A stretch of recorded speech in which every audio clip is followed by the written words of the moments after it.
குணப்படுத்தவே முடியாத வலியை நீ எனக்கு கொடுத்த போதும் நான் உன்னில் அன்பு காட்டினேன். ஆனால் ஏற்றுக்கொள்ளவே முடியாததை நீ செயல்படுத்தும் போது நான் உடைந்து போனேன். நீ என்னை எத்தனை தடவைகள் காயப்படுத்தினா என்பதை நான் கணக்கு வைக்காத அளவுக்கு நீ என்னை வேதனைப்படுத்தும் போதெல்லாம் நான் நொறுங்கி போனேன். நான் வாக்குவாதப்படவில்லை என்றால், நான் உன்னோடு திருப்பி பேசவில்லை என்றால் உனக்கு என்னை மிகவும் பிடித்திருந்திருக்கும். என் பாசம் உனக்கு இலவசமாக கிடைத்திருந்திருக்கலாம். ஆனால் உன்னளவுக்கு நான் யாருக்கும் என் இதயத்தில் இதுவரை இடம் கொடுத்திருந்ததில்லை.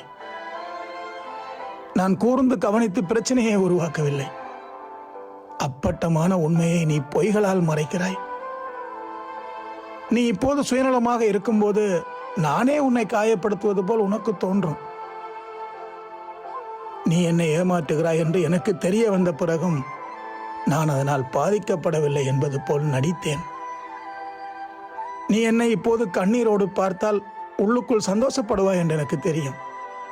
ஆனால் நீ தந்த வலியை நான் புன்னகையோடு ஏற்றுக்கொள்கிறேன்.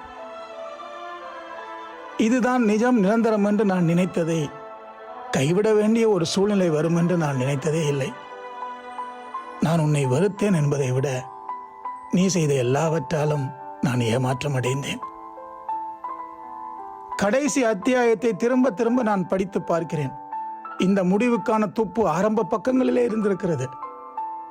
ஒரு சிறிய விஷயம் எவ்வளவு புண்படுத்தும் என்று பெரிய தப்பு பண்றவங்களுக்கு தெரியாது. இப்போது நீ என்னை போக அனுமதித்ததற்கு நான் ஒரு நாள் உனக்கு நன்றி கூறுவேன்.